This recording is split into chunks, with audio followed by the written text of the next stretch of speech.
Bonjour à toutes et à tous, bienvenue dans cette vidéo dossier. Aujourd'hui on va s'attaquer à Peak Network, au Peak Network. Peut-être que vous en avez entendu parler il y a quelques semaines sur Twitter, ça avait pas mal buzzé. En gros c'est un potentiel airdrop qui devra venir et on va aller étudier le projet, on va aller regarder assez rapidement si ça vaut le coup de le faire ou pas et combien ça coûterait par exemple de le faire. Donc niveau fondamental, on va tout de suite commencer par le commencement, hein. Qu'est-ce que Peak Network? Quel est le projet derrière? À quoi ça va servir? Quelles sont les utilités? Est-ce que c'est une bonne narrative, etc. Donc, qu'est-ce que Peak Network? C'est un projet d'infrastructure dans le secteur des DePIN. DePIN, pour ceux qui ne savent pas, c'est Decentralized Physical Infrastructure Network. En gros, les cryptos qui sont dans ce secteur-là, ça va être du Hashcash et ça va être du Render, par exemple. Ok, DePIN.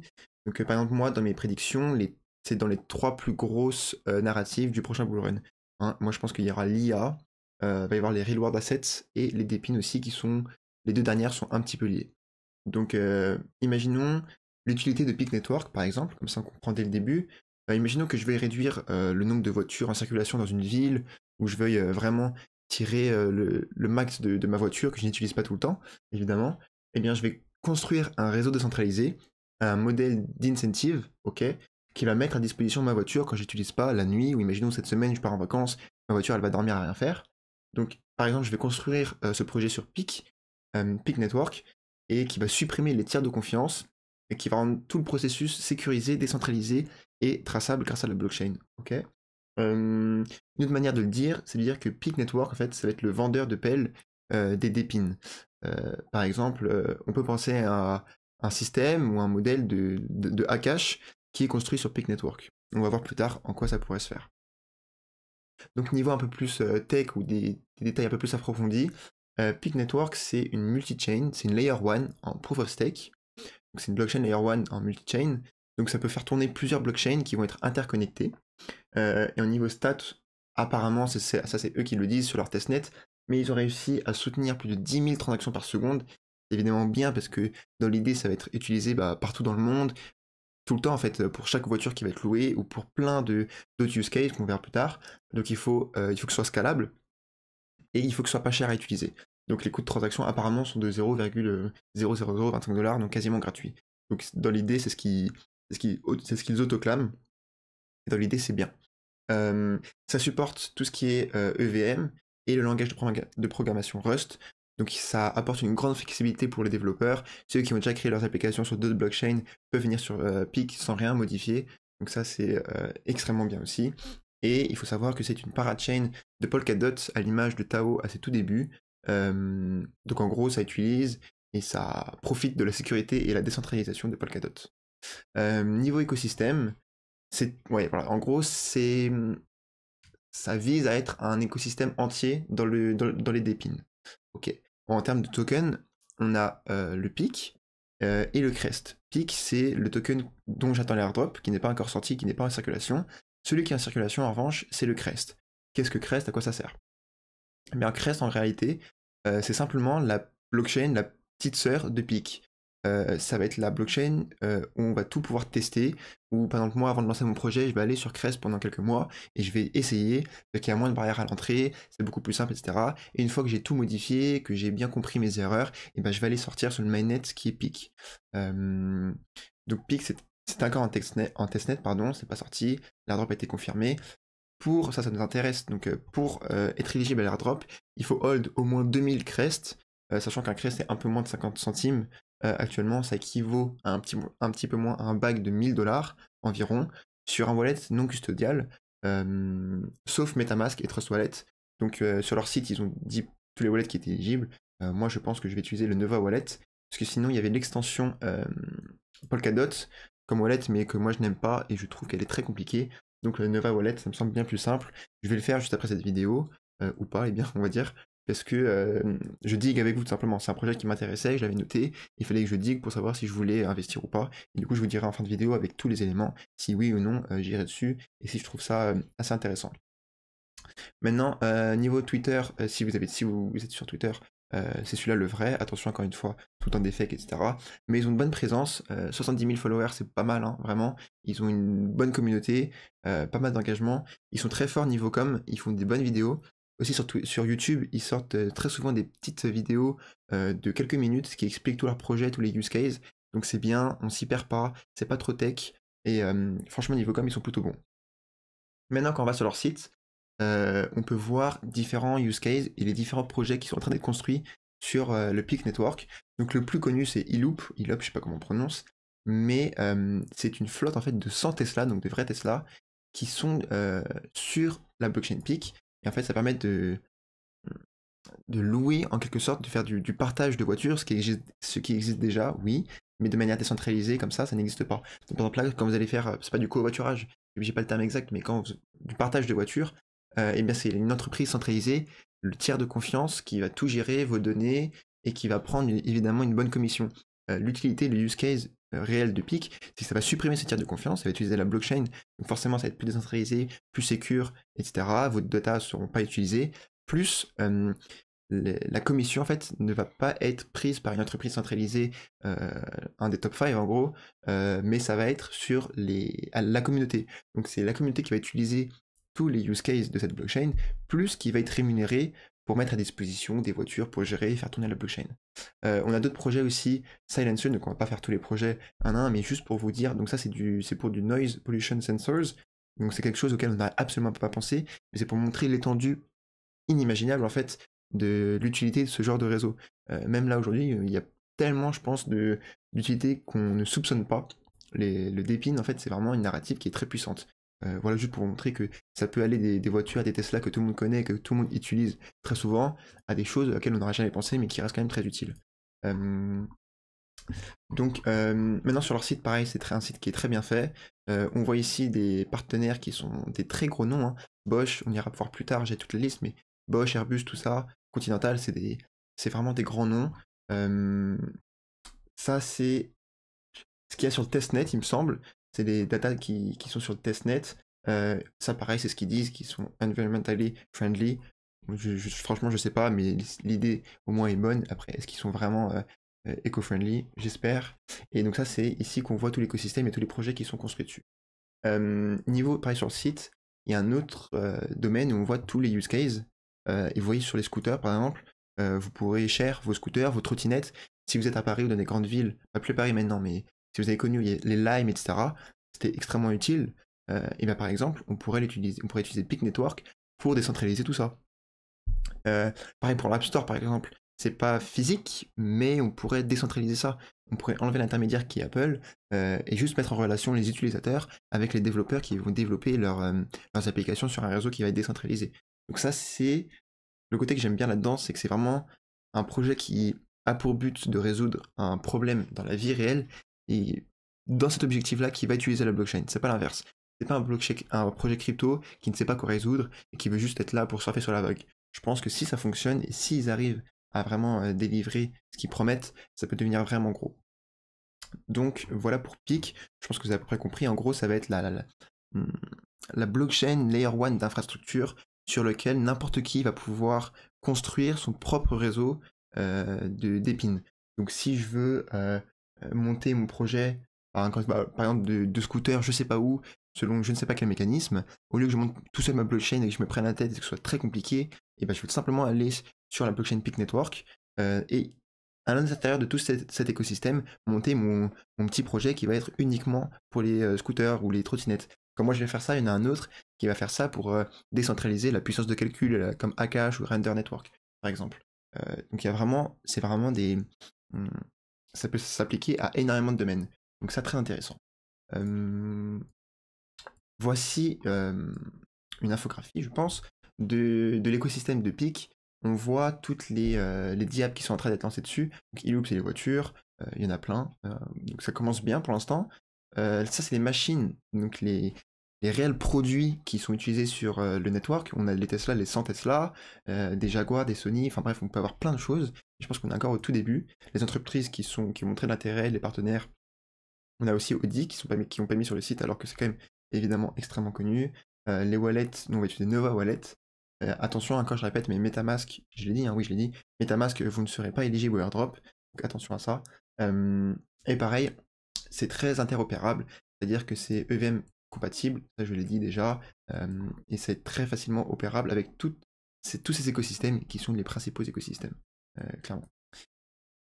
Passons maintenant à la tokenomics. Donc Peak, j'ai pas réussi à trouver la tokenomics de Peak. Je pense qu'elle doit être quelque part et que c'est juste moi qui n'ai pas trouvé. Donc ça compliqué, parce que compliqué de se faire des projections. J'aimerais bien juste savoir comment ça va se lancer, quoi.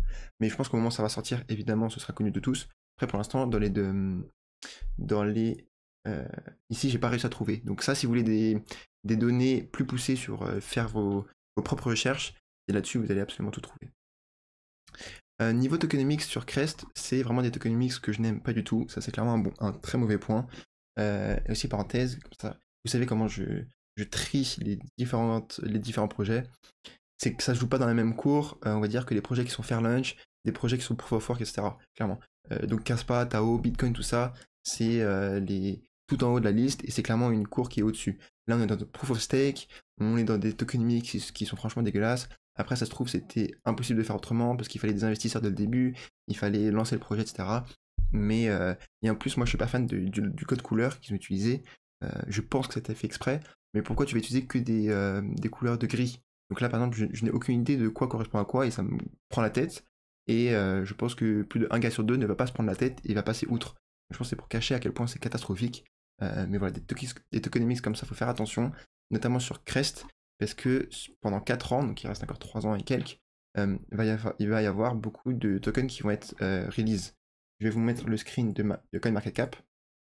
On est actuellement qu'à 12 à 13% de tokens en circulation, c'est très peu, et fur et à mesure, et ça va malheureusement aller à un assez gros rythme, il y a des tokens qui vont être émis, forcément ça va diluer la valeur du token, donc bon, ça c'est franchement un très mauvais point.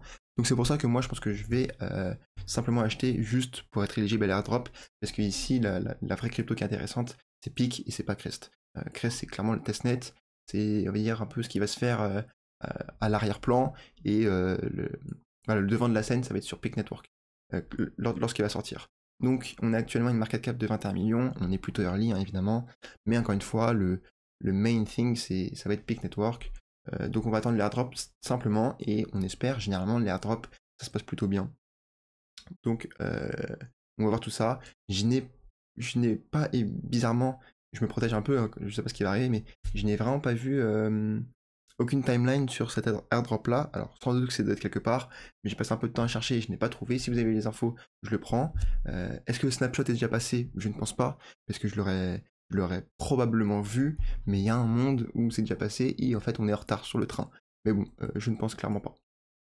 Niveau conclusion, donc voilà ce qu'est Peak Ecosystem, ça peut être très intéressant. Ça peut clairement être la pierre principale de tous les écosystèmes d'Epine. À l'inverse de par exemple Akash qui va se concentrer que sur un seul use case, bah, Peak Network en fait ça peut être sur tout.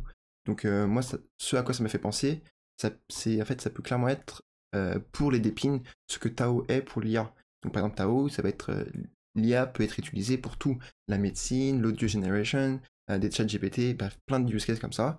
Et ben en fait, le Peak Network, s'ils arrivent à vraiment faire ce qu'ils veulent faire, en tout cas leur vision, de ce que j'ai compris, c'est de faire la même chose mais pour tous les Dépines. Et je pense que ça va vraiment être une grosse narrative.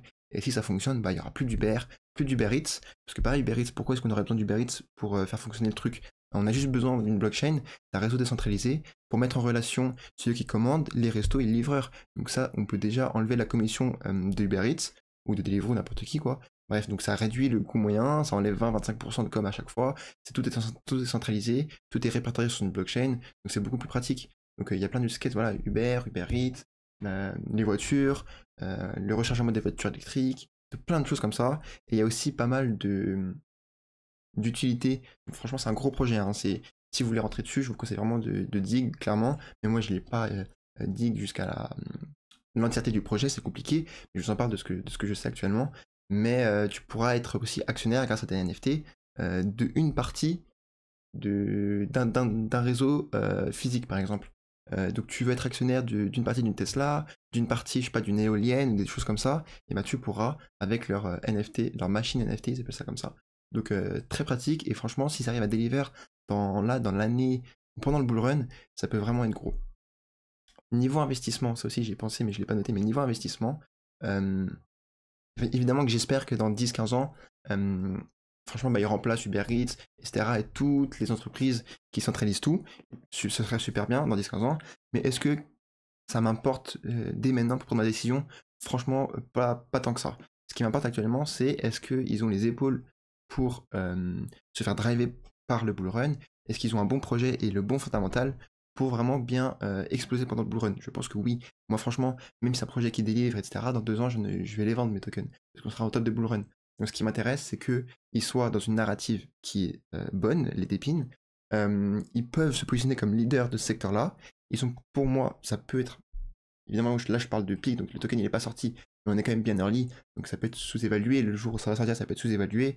Je pense que pendant le bull run, lorsqu'il va sortir, ça peut franchement aller très fort parce que tout le monde peut comprendre ce que ça fait et tout le monde peut comprendre à quel point ça peut être dingue, un projet comme ça. Est-ce qu'il va réussir ou pas? Je ne sais pas. Mais franchement, d'un point de vue investissement, c'est pas non plus le plus important. Je pense que de manière assez réaliste, d'ici 1 an ou 1 an et demi, mais ils auront pas révolutionné le monde, quoi. Ça va clairement être la narrative et leurs projets et les promesses et le fondamental qui va driver la performance du token. Donc voilà pourquoi une allocation moyenne sur ce projet-là est recommandée, je pense, recommandable. Donc c'est un bon timing, c'est un peu ce que je viens de vous dire, hein. Ils sont dans la bonne narrative, c'est le bon timing. S'ils arrivent à se lancer au début du bull run, c'est bien. Ils ont des use cases concrets, comme je l'ai dit, hein, ils utilisent la blockchain et c'est pas et pas l'inverse. Ils sont pas là pour rien faire avec des promesses en l'air. Je pense que ça peut vraiment délivrer des use cases très concrets. C'est une bonne narrative, encore une fois, la dépine, c'est quelque chose, pour moi, ça va être le 3e plus gros narratif de ce bull run là. Et encore une fois, pour un mot de conclusion, c'est il vise à être pour les dépines ce que Tao est pour l'IA. Donc clairement pour moi c'est un signal vert. Je pense que je vais acheter pour 1000 ou 1500 dollars de Crest pour être éligible à l'airdrop. Et une fois que ça va sortir, il faut voir avec le price action. Mais je pense que ça peut être vraiment pas mal. Niveau graphique, voici le graphique de Crest qui est que sur Mexi pour l'instant. Mexi c'est vraiment un. Si vous ne l'avez pas, je vous mets le lien pour vous inscrire en description. C'est vraiment un échange pas mal qui liste. On va dire c'est un tiers 2, c'est un échange moyen. C'est pas du tout un top 1, mais c'est pas non plus un échange de merde. Et ils lisent généralement tous les bons tokens assez tôt. Tao c'était le cas, et tous les tokens que je recherche, ils sont généralement sur Mexi. Donc voilà, et sur les tokens sur lesquels je suis encore plus early, sur lesquels vraiment, par exemple, il faut aller sur des exchanges comme SafeTrade ou XT, c'est vraiment horrible comme exchange. Vous n'avez pas envie de voir la gueule de ces exchanges-là. Et bah, ces projets-là sont en négociation pour se faire lister sur Mexi. C'est clairement la passerelle entre un tout petit projet et un projet qui vise à devenir gros. Donc niveau achat, c'est une zone d'entrée qui est pas mal. Encore une fois, on a retracé de 50% de notre mouvement. Évidemment, ici, ça a été le point parfait. Mais là, on a breakout, on est sur un niveau de support. On a retracé 50% de Fibo. Donc franchement, c'est un point d'entrée qui est pas mal. Et voilà, il faut mettre, je pense, il en faut au moins 2000. Donc en gros, c'est un petit 1000 dollars pour être éligible à l'airdrop. Et faites bien attention de mettre ces tokens-là sur le wallet Nova Wallet. Donc moi je n'en ai pas, je vais en créer un. Si vous êtes intéressé, je ne vais pas le faire ici, mais si vous êtes intéressé, je vais vous mettre le lien de mon Telegram en description aussi. Et venez, dites-moi juste si vous ne savez pas comment faire ou quoi, et je vous mettrai une petite vidéo de 1 ou 2 minutes pour vous montrer comment j'ai fait, tout simplement. Du coup, voilà pour le projet. J'espère que vous avez aimé, vous avez appris des choses. Si c'est le cas, n'hésitez pas à me le dire. Si vous en savez plus sur ce projet, si j'ai fait une erreur, etc., n'hésitez pas à me le dire aussi. Je sais, j'ai pas la prétention de dire que je comprends parfaitement le projet, je le comprends bien, mais je le connais moins, j'ai moins travaillé que mes plus grosses lignes par exemple. Donc n'hésitez pas à me dire si vous savez plus que moi. Et je vous dis excellente journée et à demain pour la quotidienne. Ciao ciao.